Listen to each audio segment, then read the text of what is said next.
గర్భధారణ సమయంలో ఆ స్కానింగ్ రిపోర్ట్ చేతికొస్తుంది కదా, అవును. రాగానే అందులో ఏవో పెద్ద పెద్ద వైద్య పదాలుంటాయి. అవి చూడగానే మనసులో ఒక్కటే ఆందోళన. నిజమే.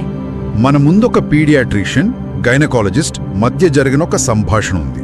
ఈరోజు మనం ఆ రిపోర్టును ఒక కథలా చదువుదాం. అందులో ఉన్న ప్రతి పదాన్ని విడమరిచి దాని వెనుకున్న భయాన్ని తీసేసి కొంచెం స్పష్టత తెచ్చుకుందాం. మంచి ఆలోచన. దీని ఉద్దేశ్యం భయపడటం కాదు, తెలుసుకోవటం. సరే, మొదలు పెడదామా? అందరికీ మొదటగా వచ్చే సందేహం బిడ్డ ఎదుగుదల గురించి. రిపోర్ట్లో బిడ్డ ఎదుగుదల కొంచెం నెమ్మదిగా ఉంది అని ఉంటుంది. ఆ మాట వినగానే తల్లిదండ్రుల గుండె ఆగినంత పనవుతుంది. అసలు దీని అర్థమేంటి? నిజంగా అంత ప్రమాదమా? మీరు చెప్పింది అక్షరలా నిజం. ఆ మాట వినగానే ఎవరికైనా కంగారొస్తుంది. దీన్ని వైద్య పరిభాషలో IUGR అంటారు. అంటే intra uterine growth restriction. IUGR simple గా చెప్పాలంటే గర్భంలో బిడ్డ ఉండాల్సిన బరువు కంటే తక్కువగా ఉండటం అన్నమాట. ఓహ్, సరే. ఎందువల్ల అలా జరుగుతుంది? దానికి చాలా కారణాలు ఉండొచ్చు. తల్లికి హై బీపీ, షుగర్ ఉండటం, ఏవైనా ఇన్ఫెక్షన్లు రావడం, లేదా లేదా బిడ్డకు రక్తాన్ని, పోషకాలను మోసుకెళ్లే ప్లెసెంటా అంటే మాయ సరిగ్గా పనిచేయకపోవడం, ఇలాంటివి. అయితే కారణం ఏదైనా సరే, నా బిడ్డ సరిగ్గా పెరగట్లేదు అనే ఆలోచన తల్లిదండ్రులు ప్రశాంతంగా ఉండనివ్వదు కదా? అస్సలు ఉండనివ్వదు. చాలా ముఖ్యమైన ప్రశ్న అడిగారు. ఇక్కడ మనం గుర్తుంచుకోవాల్సిందేంటంటే, ఎదుగుదల నెమ్మదిగా ఉందని తెలిసాక డాక్టర్లు దాన్ని అక్కడితో వదిలేయరు. ఏం చేస్తారు?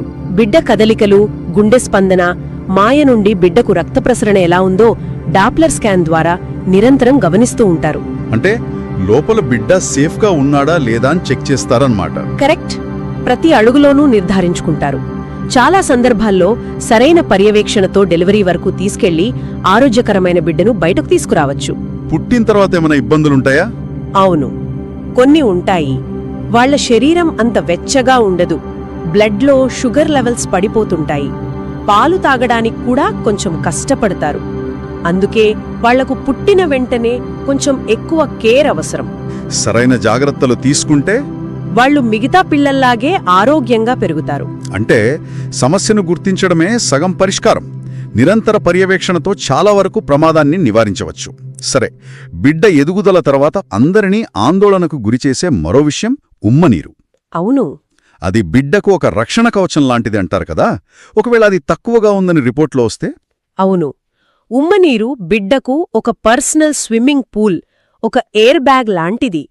అది బిడ్డ లోపల ఫ్రీగా కదలడానికి, ఊపిరితిత్తులు, కండరాలు, ఎముకలు సరిగ్గా ఎదగడానికి చాలా అవసరం. దీన్నే ఆలిగోహెడ్రామ్నియోస్ అంటారు కదా. అవును. ఉమ్మనీరు తక్కువగా ఉండటం. దీనిక్కూడా రకరకాల కారణాలుంటాయి. బిడ్డ కిడ్నీలు సరిగ్గా పనిచేయకపోవడం, మాయలో సమస్యలు, లేదా తల్లికి బీపీ ఎక్కువగా ఉండటం. చాలామంది అనుకుంటారు, నీరు తక్కువగా ఉంది కాబట్టి తల్లి ఎక్కువ నీళ్లు తాగితే సరిపోతుంది కదా అని. అది నిజమేనా? మంచి ప్రశ్న. కొన్ని తేలికపాటి కేసుల్లో తల్లి ఎక్కువ నీళ్లు తాగడం, పూర్తి విశ్రాంతి తీసుకోవడం వల్ల ఉమ్మనీరు కొద్దిగా మెరుగుపడే అవకాశముంది. అంటే అన్ని కేసుల్లోనూ ఇది పనిచేయదన్నమాట. పనిచెయ్యదు.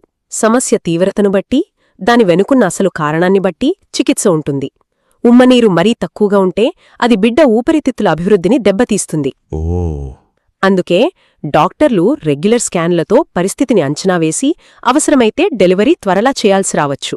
సరే, ఇప్పటిదాకా మనం బిడ్డ చుట్టూ ఉన్న వాతావరణం గురించి మాట్లాడుకున్నాం. మరి ఆ ఇంటికి పునాది లాంటిది ప్లసెంటా, అంటే మాయ. కొన్నిసార్లు ప్లసెంటా కిందకుంది లేదా ప్లసెంటా ప్రీవియా అనే పదం వినగానే చాలా భయమేస్తుంది. దానర్థమేంటి? ఒక రకంగా మీరన్నది నిజమే. ప్లెసెంటా గర్భాశయం ముఖద్వారానికి, అంటే బిడ్డ బయటికి రావాల్సిన దారికి అడ్డంగా ఉండటాన్ని ప్లెసెంటా ప్రీవియా అంటారు. కాని ఇక్కడొక అద్భుతమైన విషయముంది. ఏంటది? మీరు గర్భాశయాన్ని ఒక చిన్న బలూన్లా ఊహించుకోండి. మనం గాలి ఊదకముందు బలూన్ మీద కిందివైపు ఒక చుక్క పెట్టామనుకోండి. బలూన్ను ఊదే కొద్దీ రబ్బరు సాగి ఆ చుక్క పైకి వెళ్ళిపోతుంది. కరెక్ట్. సరిగ్గా అలాగే గర్భం పెరిగే కొద్దీ గర్భాశయం పెద్దదవుతున్నప్పుడు 90% కేసులలో ఆ కింద ఉన్న ప్లసెంటా దానంతటదే పైకి వెళ్ళిపోతుంది. అద్భుతం. అంటే 20 వారాల స్కాన్లో అలా ఉన్నా కంగారు పడక్కర్లేదన్నమాట. అక్కర్లేదు. అందుకే డాక్టర్లు 32-34 వారాలలో మళ్లీ స్కాన్ చేసి చూద్దామని చెప్తారు. ఒకవేళ అప్పటిక్కూడా అది కిందనే ఉంటే అప్పుడు సాధారణ ప్రసవం కష్టం. ఎందుకు? ఎందుకంటే ప్రసవ సమయంలో తల్లికి చాలా రక్తస్రావం అయ్యే ప్రమాదం ఉంటుంది. అందుకే సిజేరియన్ చేయాల్సి వస్తుంది. దీనివల్ల బిడ్డకు ఎలాంటి ప్రమాదం ఉండదు, కాని తల్లి ఆరోగ్యం ముఖ్యం. ఆహా, ఆ బెలూన్ పోలికతో చాలా స్పష్టత వచ్చింది. సరే, ఇప్పుడు ఇన్ఫెక్షన్ల విషయానికి వద్దాం. ముఖ్యంగా టార్చ్ టెస్ట్. ఈ పేరు వినగానే చాలామందికి టార్చ్ లైట్తో ఏదో వెతుకుతున్నట్టే అనిపిస్తుంది. మంచి పోలిక. టార్చ్ అనేది 5 రకాల ఇన్ఫెక్షన్ల సమూహానికి ఒక షార్ట్ ఫామ్ అన్నమాట. టీ అంటే టాక్సోప్లాజ్మా, ఆర్ అంటే rubella, C cytomegalovirus, H herpes simplex. Perfect. గర్భధారణ సమయంలో తల్లికి ఈ ఇన్ఫెక్షన్లు వస్తే అవి మాయ ద్వారా బిడ్డకు సోకే ప్రమాదముంది. కానీ ఇక్కడ అతిపెద్ద అపోహ ఏంటంటే రిపోర్ట్లో పాజిటివ్ అని చూడగానే భయపడిపోతారు. ఒక్క నిమిషం, ఇది చాలా ముఖ్యం. రిపోర్ట్లో 2 రకాల యాంటీబాడీస్ ఉంటాయి కదా, ఐజీజీ మరియు ఐజీఎం. వాటి మధ్య తేడా ఏమిటి? అదే అసలు కీలకం అని అంటారు. ఖచ్చితంగా అదే అసలు విషయం. ఐజీజీ పాజిటివ్ అనుందంటే దాని అర్థం మీకు గతంలో ఎప్పుడో ఆ ఇన్ఫెక్షన్ వచ్చి తగ్గిపోయింది అని. అంటే మన బాడీలో ఆల్రెడీ యాంటీబాడీస్ ఉన్నాయన్నమాట. అవును, ఇదొక రకంగా మంచిదే. దీనివల్ల ఇప్పుడు బిడ్డకు ఎలాంటి ప్రమాదం లేదు. కాని ఐజీఎం పాజిటివ్ అనుంటే మాత్రం దాని అర్థం ప్రస్తుతం మీ శరీరంలో ఇన్ఫెక్షన్ యాక్టివ్గా ఉంది అని. ఓ, అప్పుడు ట్రీట్మెంట్ అవసరం. వెంటనే చికిత్స అవసరం. అందుకే టార్చ్ రిపోర్ట్ పాజిటివ్ అని చూడగానే కంగారు పడకుండా అది ఐజీజీనా ఐజీఎమ్మా అని డాక్టర్ని అడిగి తెలుసుకోవాలి. అంటే పాజిటివ్ రిపోర్ట్ ఒక హెచ్చరిక మాత్రమే, శిక్ష కాదు. అందులో రుబెల్లా గురించి ప్రత్యేకంగా మాట్లాడుకుందాం. ఇప్పుడు ఎంఎంఆర్ వ్యాక్సిన్ వల్ల ఇది చాలా తగ్గిపోయింది అంటున్నారు. ఒకవేళ గర్భధారణ సమయంలో రుబెల్లా వస్తే? రుబెల్లా చాలా ప్రమాదకరమైనది, ముఖ్యంగా గర్భం దాల్చిన మొదటి 3 నెలల్లో సోకితే. ఆ సమయంలోనే బిడ్డ ముఖ్యమైన అవయవాలు అంటే గుండె, మెదడు, కళ్ళు, చెవులు ఏర్పడుతుంటాయి. ఈ వైరస్ ఆ అభివృద్ధిని అడ్డుకుంటుంది. దీనివల్ల పుట్టబోయే బిడ్డకు తీవ్రమైన లోపాలు రావచ్చు. దీన్నే కంజెనిటల్ రుబెల్లా సిండ్రోమ్ అంటారు. అందుకే ఇప్పుడు గర్భం ప్లాన్ చేసుకునే ముందే వ్యాక్సిన్ తీసుకోమంటున్నారు. తప్పనిసరిగా. నివారణ అనేది చికిత్స కన్నా ఉత్తమం అనడానికి ఇదే పెద్ద ఉదాహరణ. మరి సైటోమెగాలోవైరస్ అంటే సిఎంవి సంగతేంటి? భారతదేశంలో ఇది చాలా సాధారణమన్నారు గదా, అంటే చాలామందికి తెలియకుండానే జలుబులా వచ్చిపోయుంటుందా? దాదాపు అలాగే. చాలామంది పెద్దలకు ఇదివరకే సిఎంవి ఇన్ఫెక్షన్ వచ్చి వాళ్ల శరీరంలో రోగనిరోధక శక్తి అంటే ఐజీజీ ఏర్పడి ఉంటుంది. కాని గర్భధారణ సమయంలో మొదటిసారి ఈ ఇన్ఫెక్షన్ సోకితే అంటే ఐజీఎం పాజిటివ్ అయితే అప్పుడు కొంచెం ఆందోళనకరమే. అవుడు, ఇది బిడ్డ వినికిడి శక్తిపై, మెదడు అభివృద్ధిపై ప్రభావం చూపవచ్చు. స్కాన్లో బిడ్డ మెదడులో తెల్లటి మచ్చలు అంటే కాల్సిఫికేషన్స్ కనిపించినా లేదా ఎదుగుదల నెమ్మదిగా ఉన్నా సిఎంవి ఇన్ఫెక్షన్ను అనుమానిస్తారు. ఎలా కన్ఫర్మ్ చేస్తారు? పుట్టిన తరువాత బిడ్డ మూత్రం లేదా రక్తాన్ని పరీక్షించి నిర్ధారిస్తారు. ముందే గుర్తిస్తే యాంటీవైరల్ మందులతో బిడ్డపై ప్రభావాన్ని చాలా వరకు తగ్గించవచ్చు. ఇవి బయటనుంచొచ్చే ఇన్ఫెక్షన్లు.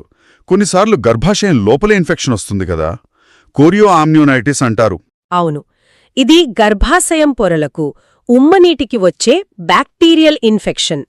ముఖ్యంగా ఉమ్మనీటి సంచి ముందుగానే పగిలిపోయి ఎక్కువ సమయం గడిస్తే లేదా ప్రసవ నొప్పులు చాలా గంటల పాటు కొనసాగితే ఈ ఇన్ఫెక్షన్ వచ్చే ప్రమాదముంది.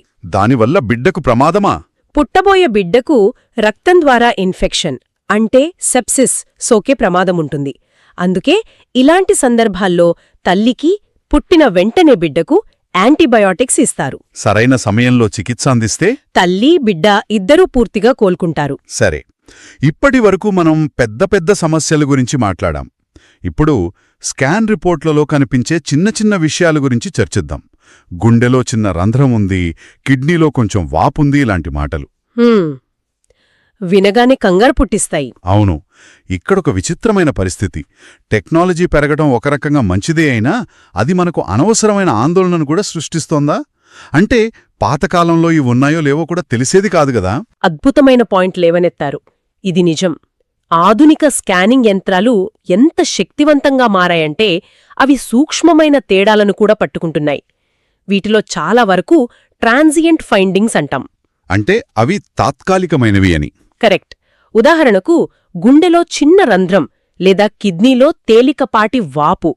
చాలా కేసుల్లో బిడ్డ పుట్టేసరికి లేదా పుట్టిన 6 నెలలలోపు వాటంతటా అవే మూసుకుపోతాయి లేదా తగ్గిపోతాయి. అంటే అవి బిడ్డ ఎదుగుదలలో ఒక భాగం. అంతే. ఇక్కడ తల్లిదండ్రుల ముందున్న సవాలు ఆ కండిషన్ కాదు, అనవసరమైన సమాచారం వల్ల కలిగే ఆందోళనను జయించడం. అంటే ఆ సమాచారాన్ని చూసి భయపడకుండా దాన్ని సరిగ్గా అర్థం చేసుకోవడం ముఖ్యం. అలాగే బిడ్డ తల పరిమాణం చిన్నగా ఉంది అంటే మైక్రోసెఫాలీ అని రిపోర్ట్లో వస్తే అది దేనికి సంకేతం? తల పరిమాణం చిన్నగా ఉండటానికి కూడా చాలా కారణాలు ఉంటాయి. కొన్నిసార్లు అది కుటుంబంలో వంశపారంపర్యంగా రావచ్చు, లేదా గర్భధారణ సమయంలో తల్లికి పోషకాహార లోపం లేదా జీకా, సిఎంవి లాంటి ఇన్ఫెక్షన్లు సోకడం వల్ల కావచ్చు. ఒకే స్కాన్తో నిర్ధారించలేరు కదా? అస్సలు నిర్ధారించరు. మళ్ళీ కొన్ని వారాల తర్వాత స్కాన్ చేసి ఎదుగుదల చాట్లతో పోల్చి చూస్తారు. ముఖ్యంగా పుట్టిన తర్వాత బిడ్డ వయసుకు తగ్గట్టుగా మైలురాళ్లను అంటే బోర్ల పడటం, కూర్చోవడం వంటివి సరిగ్గా చేస్తున్నాడా లేదా అని గమనించడం చాలా ముఖ్యం.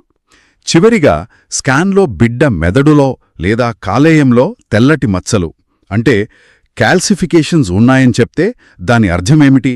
ఆ పదం వినడానికే చాలా తీవ్రంగా అనిపిస్తుంది.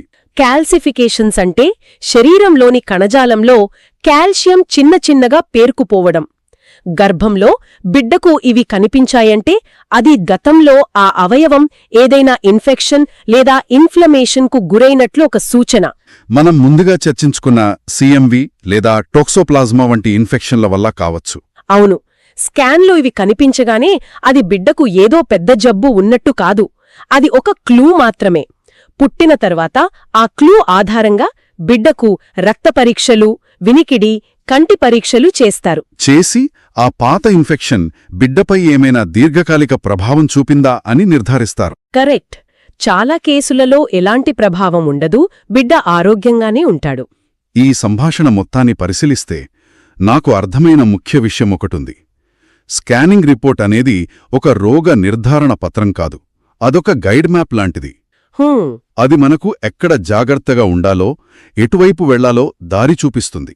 ఆ వైద్యులు చెప్పినట్టుగా భయపెట్టడం కాదు, అవగాహన, విశ్వాసం కల్పించడమే లక్ష్యం. ఖచ్చితంగా. టెక్నాలజీ మనకు సమాచారాన్ని ఇస్తుంది, కానీ ఆ సమాచారాన్ని ఆందోళనగా కాకుండా అవగాహనగా మార్చుకోవాల్సిన బాధ్యత మనపై ఉంది. సరైన సమాచారం, మంచి వైద్యుల పర్యవేక్షణ, మనమీద మనకు నమ్మకం ఉంటే ఎలాంటి సవాలునైనా ఎదుర్కోవచ్చు. అయితే ఈ చర్చంతా తల్లి, బిడ్డ కోణంలోనే సాగింది. కాని ఈ మొత్తం ప్రయాణంలో నీడలా నిలబడే మరో ముఖ్యమైన వ్యక్తి ఉంటారు కదా, వాళ్ల గురించి మనమేమైనా మిస్ అవుతున్నామా? మీరు చాలా లోతైన ప్రశ్నతో ముగించారు. నిజమే. ఈ మొత్తం గర్భధారణ ప్రయాణంలో తండ్రి లేదా భాగస్వామి పాత్ర చాలా కీలకమైనది. వాళ్ల మానసిక ఆరోగ్యం కూడా అంతే ముఖ్యం. వాళ్లక్కూడా ఎన్నో సందేహాలు, భయాలు ఉంటాయే, కాని చాలాసార్లు వాటిని బయటకు చెప్పలేరు. ఈ వైద్య పరీక్షల ఒత్తిడిలో అందరి దృష్టి తల్లి, బిడ్డపైనే ఉంటుంది. మరి భాగస్వామి ఆందోళనలను ఎవరు పట్టించుకోవాలి? ఈ మొత్తం ప్రక్రియలో వారిని కేవలం సహాయకులుగా కాకుండా సమాన భాగస్వాములుగా ఎలా చూడాలి? అవును. ఈ కోణంలో కూడా మనం ఆలోచించడం, చర్చించడం ఎంతో అవసరం.